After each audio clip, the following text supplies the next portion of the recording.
Mesdames, Messieurs, bonsoir. Bienvenue aux 20h sur Equinox Télévision. À la une de cette édition, les populations de Bamenda sommées de rester chez elles après les échanges de coups de feu survenus hier à la suite de l'assassinat d'un inspecteur de police. Commerçants et débrouillards qui ont vaqué à leurs occupations ce matin ont été forcés de rester chez elles par les forces de sécurité. Quelle place pour l'économie locale sur le chantier de la décentralisation? Les difficultés d'accès aux commodités socio-économiques dans les différentes communes laissent voir l'immensité du chantier à déblayer par les nouveaux maires 4 mois après leur prise de fonction. Voilà pour le sommaire.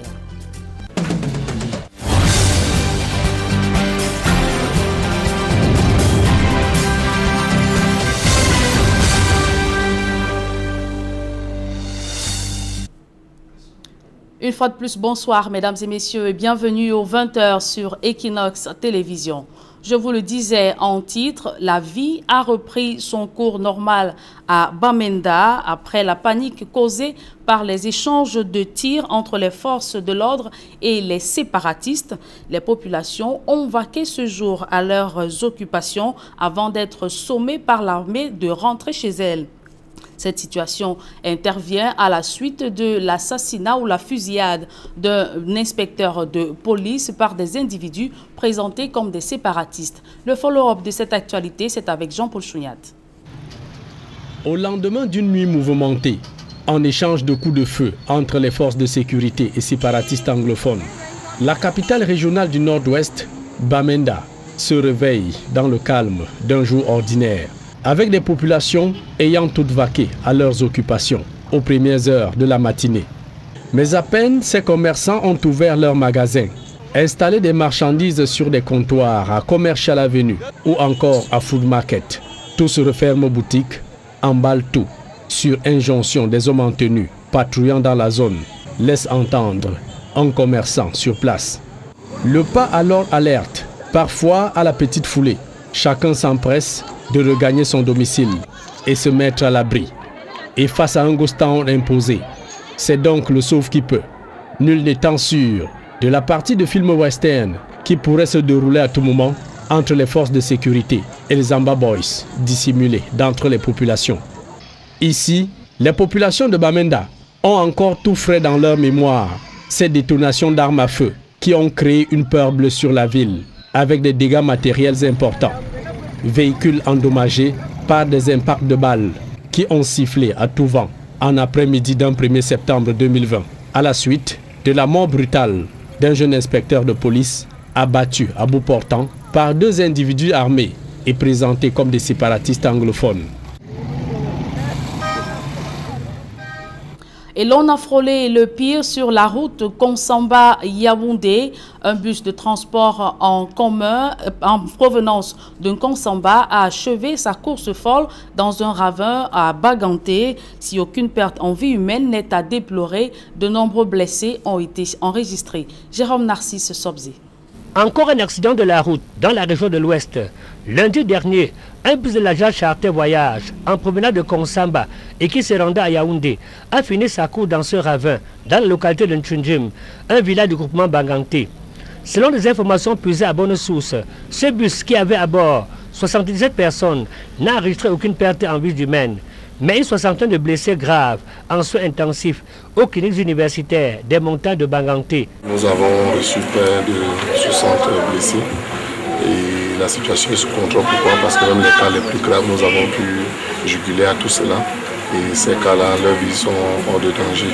Le préfet du département d'Undé, François Etapa, est le lendemain venu s'enquérir de l'état de santé des uns et des autres. Les 17 autres blessés qui se trouvent plutôt à l'hôpital district de Baganté et dont les cas ne sont pas inquiétants ont également reçu la visite du préfet du département d'Undé. Interrogé sur les causes de l'accident, le conducteur que voici évoque un problème lié à la direction du véhicule qu'il n'a malheureusement pu maîtriser. Plus de peur que de mal, pas de perte en vies humaines. Restons dans la région de l'Ouest où le cerveau d'un gang de présumés malfrats spécialisé dans des vols et braquages à main armée vient d'être mis hors d'état de nuire par les éléments de la brigade de terre de Mboudar. On voit tout cela dans ce reportage de Isabelle Carole Zoupet. Dans cette mare de sang, Le corps sans vie d'un présumé hors la loi, abattu par balle. Il était le cerveau d'une bande de malfrats qui sémait la terreur depuis plusieurs mois dans la ville de Bouda. À la brigade terre de Bouda, où plusieurs plaintes des populations étaient enregistrées, une enquête avait été ouverte et c'est le résultat qui offre la tête du fameux Joseph, abattu en début de cette semaine. Le deuxième jour, ils sont revenus, toutes les 7, toujours pour la reconnaissance, sans matériel de travail. Je les ai laissés partir. Hier, comme ils se sont rendus sur le terrain, tout ça, mais je suis allé avec les éléments et ils sont tombés. Nous avons cueilli donc celui que vous avez vu. Il serait un repris de justice qui a fait plusieurs prisons et a plus d'une vingtaine d'années d'emprisonnement. Sur le corps sans vie de ce présumé malfrat, des armes à feu et des munitions ont été retrouvées. Après, c'était le braquage à la station Ray Oil. Après, c'était la Total. Et puis, l'agence de voyage Destiny. Dans leur opération, ces malfrats utilisaient ce véhicule de marque Carina E, non immatriculé. Le commandant de la brigade terre de Bouda rappelle aux populations l'urgence de collaborer avec les forces de maintien de l'ordre en dénonçant tout individu suspect dans leur entourage. Après le reportage d'Equinox Télévision sur la flambée des prix sur le sac du mil dû à l'exportation massive de cette denrée alimentaire vers le Nigeria, le gouverneur de la région de l'extrême nord interdit la sortie des céréales de son unité de commandement. Mediawa Bakari évoque entre autres les inondations qui pourraient hypothéquer les récoltes. D'autres précisions dans ce reportage d'Amadou Daïrou, Eric Fopossi. L'exportation des céréales interdite à l'extrême nord Cameroun jusqu'au mois de novembre prochain. La décision a été prise par le gouverneur de cette région. Mediawa Bakari entend prévenir une éventuelle crise alimentaire dans un contexte de forte pluviométrie. Il nous a été annoncé qu'il y aura une pluviométrie abondante pour les prochaines semaines et ceci certainement va impacter sur les récoltes. C'est les inondations dans le Logone et Chari, le Maheu Danaï, pour tout ce qui a été cultivé le long des rives risque de ne pas être récolté. Depuis quelques semaines également, l'extrême nord connaît une flambée des prix du riz, du maïs, du mil, voire des arachides. Une situation due à la période dite de soudure, marquée par le quasi-épuisement des stocks dans les greniers, combinée aux sorties massives de ces céréales vers les pays voisins, notamment au Nigeria et au Tchad, ce qui expose les populations à une réelle menace de catastrophe alimentaire.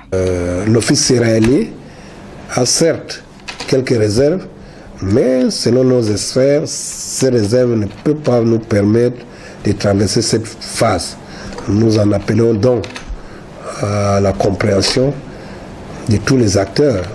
Cette mesure du gouverneur de l'extrême nord commence d'ailleurs à porter ses fruits, à en croire l'enthousiasme observé à Maroua. Les paniers de la ménagère se voient un peu apaisés.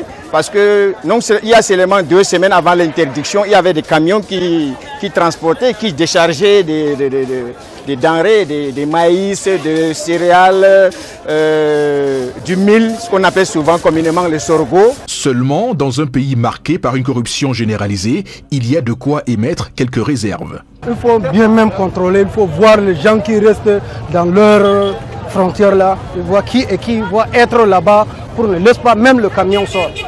Région sévèrement touchée par la famine et une extrême pauvreté endémique, l'extrême nord retient dans son souffle en attendant la fin de la saison des pluies. Le ministère des Domaines, du Cadastre et des Affaires foncières s'exprime sur l'affaire Neo Industries. En marge d'une réunion avec certains de ses collaborateurs, le MINCA fait revenir sur cette affaire en se défendant de toute faute de son département ministériel, alors que des critiques pleuvent contre lui sur ce dossier. On voit tout cela dans ce reportage de Guizogo. Peu d'Isère depuis la survenue de l'affaire Neo Industries, qui a vu un industriel camerounais privé de 26 000 hectares de terres dans la vallée du Ntem, le ministre des Domaines, du Cadastre et des Affaires foncières s'est enfin exprimé sur cette question en dédouanant son département ministériel. C'est un dossier gouvernemental qui comporte plusieurs volets. Le ministère des Domaines s'occupe des aspects fonciers.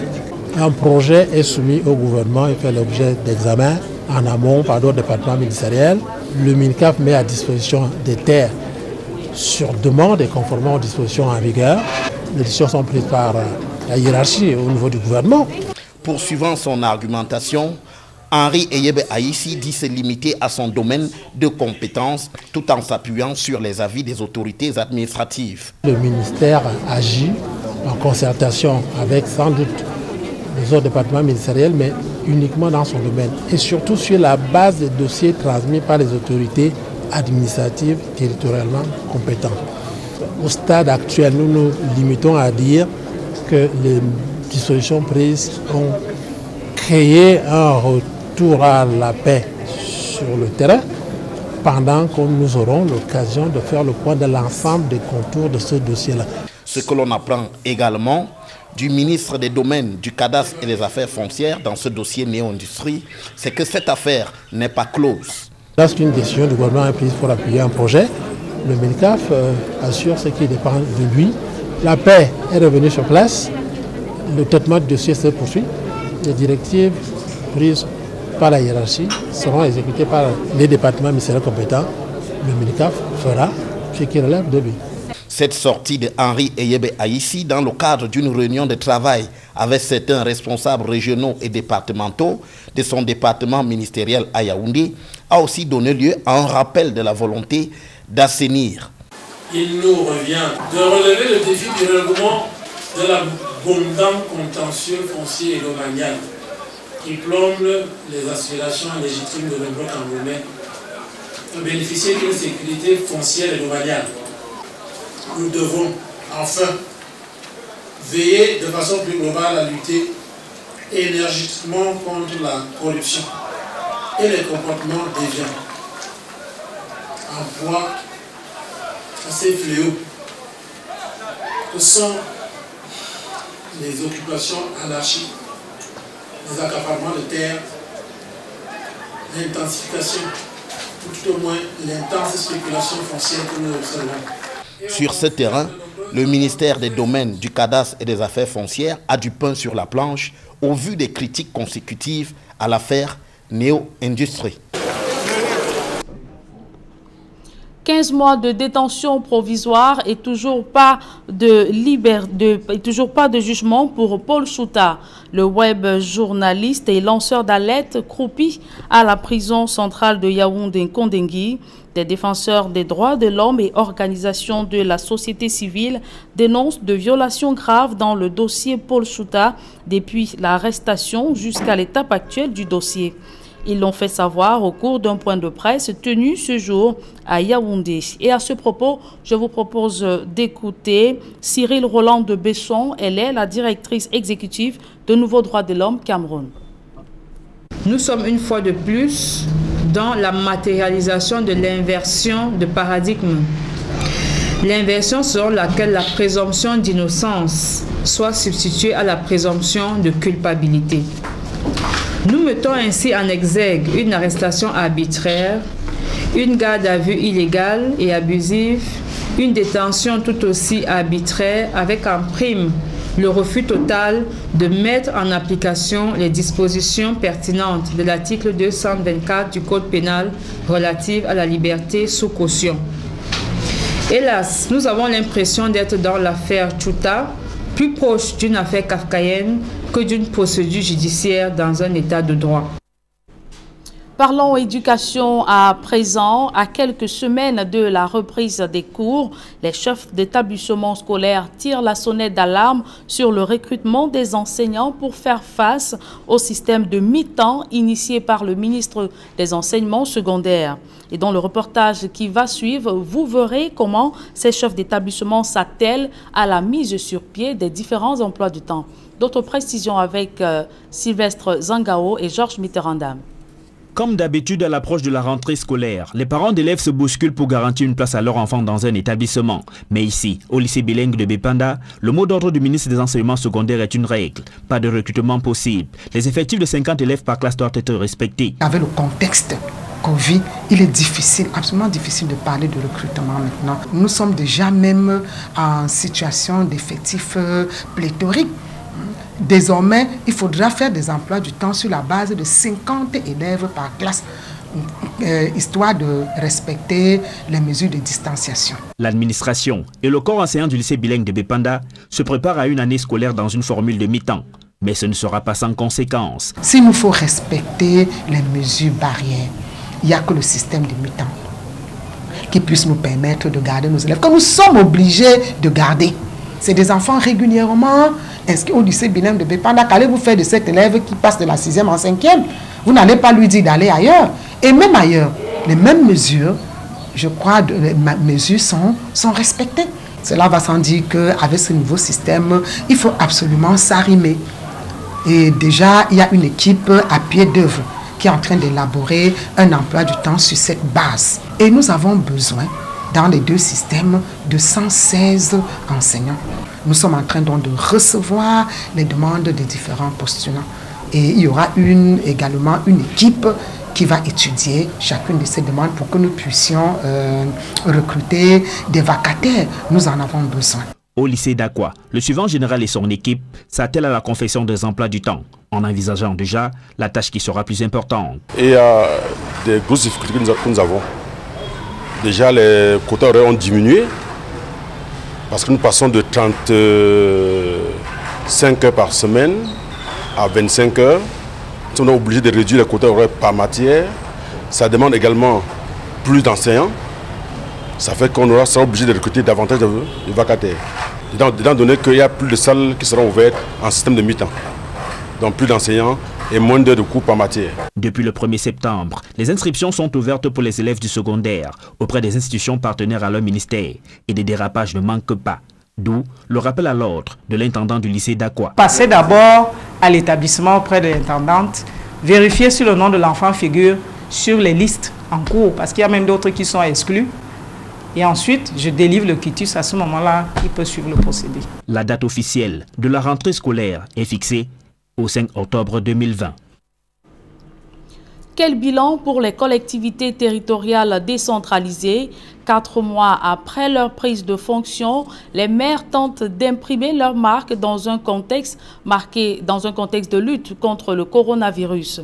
Infrastructure, accès à l'emploi, les urgences sont sur tous les fronts. Si les difficultés de financement sont convoquées, il n'y a que le développement d'une véritable économie locale fait défaut dans la plupart des communes. D'autres précisions avec Donald Brice Kamgan. Routes, hôpitaux, accès à l'eau potable, les chantiers sur lesquels les populations attendent les nouveaux maires sont nombreux. De Nkonsamba à Maroua, de Koussiri à Makenine, les difficultés sont quasiment les mêmes. Les récentes inondations à Douala, par exemple, sont venues illustrer le défi titanesque qui attend les maires en matière d'aménagement urbain. Nous allons revenir pour aménager les quartiers afin de lutter contre ces problèmes d'inondation. Si les gens acceptent d'aller s'installer par exemple dans les drains, dans des zones à risque, nous ça nous met dans des difficultés parce que la mission régalienne des communes et de l'État, c'est de protéger les hommes et leurs biens. Régulièrement, les exécutifs communaux évoquent des difficultés de trésorerie, des arguments à relativiser car, bien au-delà de ces entraves évoquées, il n'y a que l'urgence du développement d'une véritable économie locale s'impose pour les communes. Il n'y aura pas d'effectivité de décentralisation au Cameroun si on ne construisait pas l'économie locale. L'exemple du menuisier à installer pour que le cercueil ne soit pas acheté ailleurs ou réalisé ailleurs peut être transposable pour le photographe, pour la couturière. Que ce soit pour les questions de lutte contre le chômage, de construction des infrastructures ou d'accès à l'eau potable, les municipalités gagneraient à se jumeler afin de mieux porter leurs difficultés selon les besoins de chaque commune. Il y a des communes qui ont besoin de certains matériaux pour faire le reprofilage des routes, pour boucher des nids de poules, alors que la matière première se trouve dans le sud-ouest, c'est un exemple, ou à l'ouest. Il y a d'autres communes qui sont essentiellement dans des zones ouvrières, où on est peu agriculteur, donc on est peu producteur, eh bien ces communes gagneraient à se jumeler avec des communes qui sont des communes dans les zones de production agricole. Le Code général des collectivités territoriales décentralisées fixe un cadre actualisé pour le transfert des compétences aux communes. 4 mois après leur prise de fonction, les nouveaux élus font leur petit pas dans un contexte de lutte contre le coronavirus.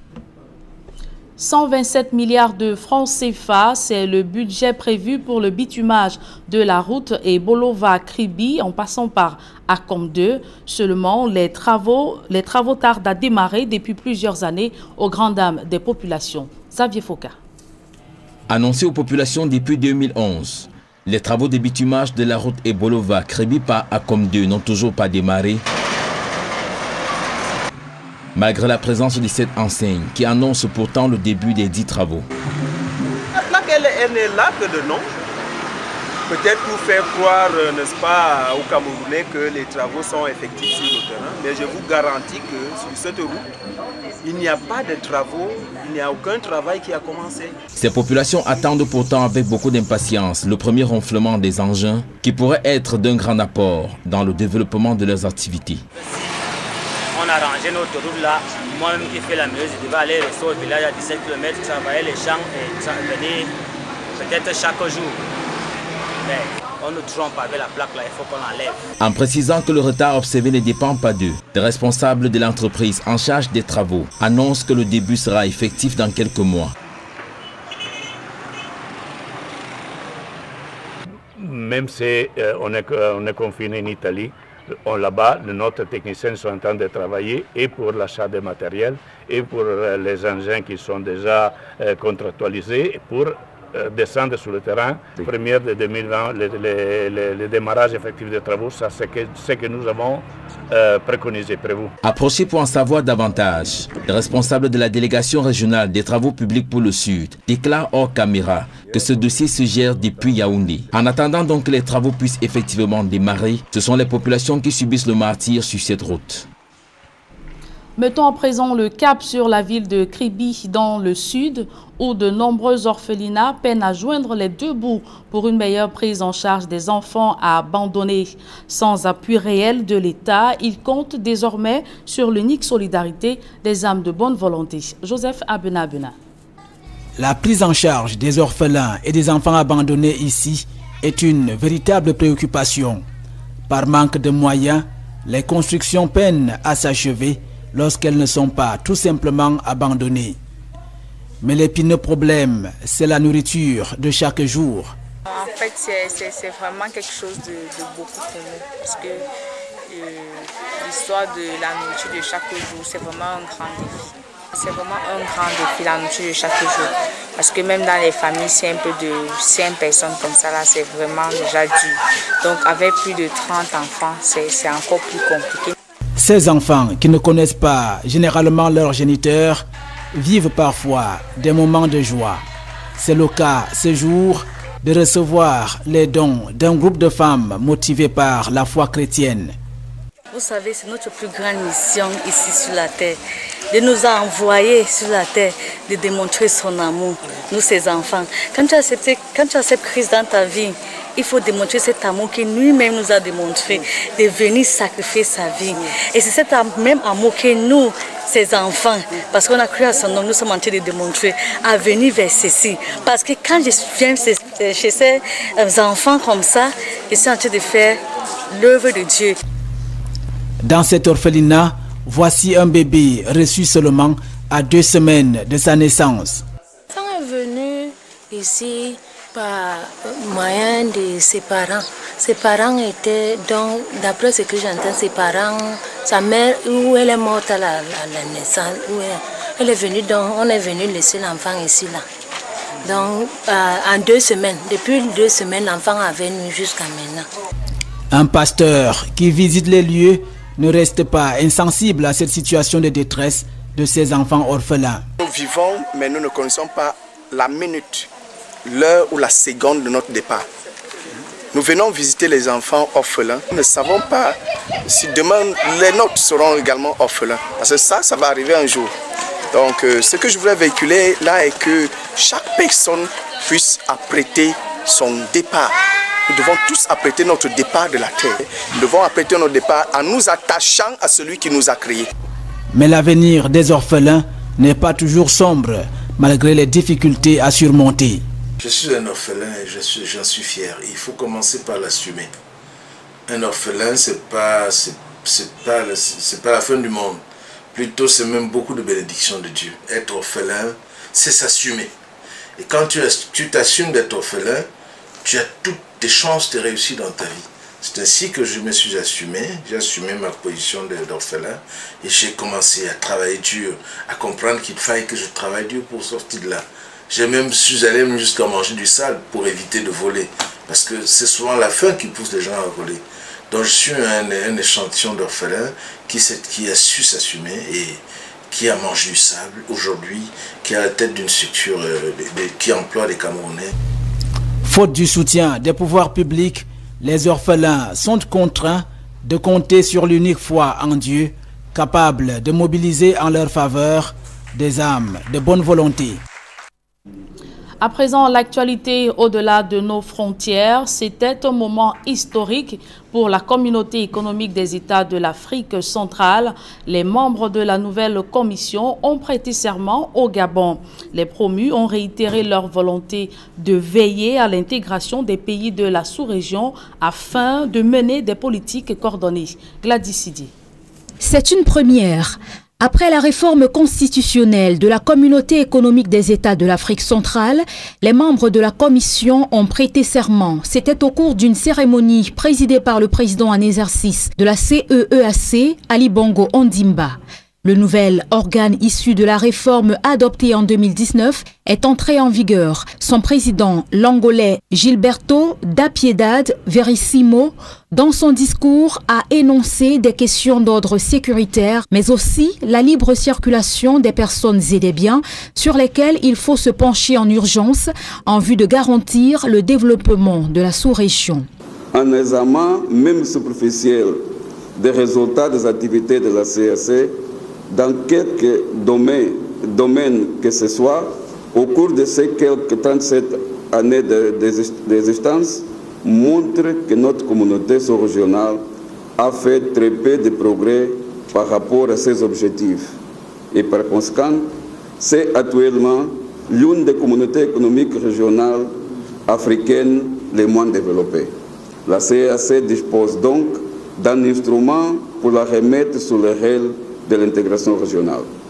Une intégration économique soutenue par le développement des infrastructures, un marché d'échange commun, la libre circulation des capitaux, des personnes et des biens, et une intégration plus accentuée des peuples de la région.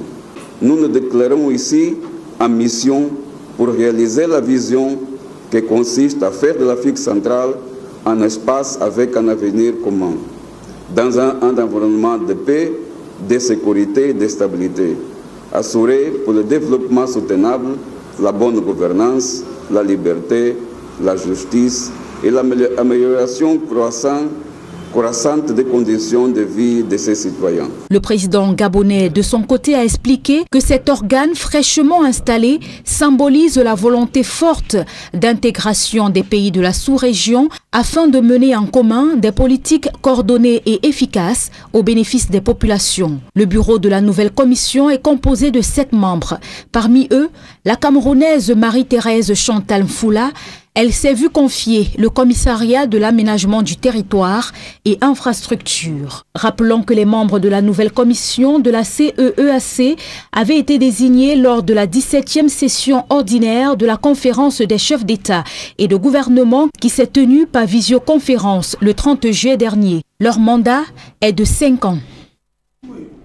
Et du sport dans ce journal, quel visage présenteront les villes camerounaises pendant le CHAN 2021? Le ministre de l'Habitat et du Développement urbain vient de lancer la campagne Ville propre pour les villes de Yaoundé, Douala, Buea et Limbé. Et du côté de Yaoundé, c'est le gouverneur de la région du centre qui supervise personnellement les travaux d'hygiène et de salubrité. Aïk Cyril et Emmanuel Diop. Une descente comme on n'en voit pas souvent dans les rues de Yaoundé. Le gouverneur de la région du centre est allé personnellement superviser les travaux d'hygiène et de salubrité dans le cadre de la campagne Ville propre lancée par le ministère de l'Habitat et du Développement urbain. L'année dernière, Yaoundé était premier. Donc il était donc nécessaire pour nous de sortir, donc encourager les communes pour commencer le travail avant donc le jour de notation qui sera d'ici un mois. Yaoundé brille par une insalubrité légendaire. Ici, les caniveaux sont bouchés et ne facilitent pas la circulation des eaux. Plus loin, les populations n'ont d'autre choix que de déverser les ordures au sol lorsque les bacs sont pleins. Des jeunes ont été mobilisés pour la propreté. Ils travaillent sous le regard de Nasseri Paul Beya, qu'accompagnent quelques autorités municipales. Nous sommes satisfaits de voir que la plupart des maires sont impliqués, les 7 communes sont impliquées et le travail se passe très bien pour la plupart. Et nous allons donc convoquer une séance de travail la semaine prochaine pour faire les points forts et les points faibles de Way Forward. 4 villes sont principalement concernées par la campagne Ville propre du ministère de l'Habitat et du Développement urbain. Yaoundé, Douala, Buea et Limbe. Des villes retenues pour abriter le Chan 2021. Mesdames et messieurs, c'est avec ce reportage de Aïk Cyril et Emmanuel Diop que nous mettons un terme à cette édition du journal. Merci de l'avoir suivi. Retrouvez dans quelques secondes Serge Alotou pour la deuxième partie d'Equinox Soir. Reprise des activités ce jour à Bamenda, mais de très courte durée. Vous l'avez dit, Serge Alain, c'est un calme précaire qui règne à Bamenda au lendemain des échanges de coups de feu entre les forces de défense et de sécurité et les séparatistes à la suite de la fusillade d'un inspecteur de police. Nous l'avons vu dans le reportage, les populations qui ont vaqué à leurs occupations au Commercial Avenue et au Food Market ont été sommées de rentrer chez elles par les forces de défense qui veillent désormais au grain. Serge Alain. Voilà, madame, monsieur, c'est dans l'essentiel Equinox Soir, deuxième partie. Bonne soirée à vous. Très bonne soirée à vous. Julien Berthe Bissaï. Très bonne soirée à vous. J'ai failli dire Cédric. Julien Berthe Bissaï. Rendez-vous demain. 20h. Voilà.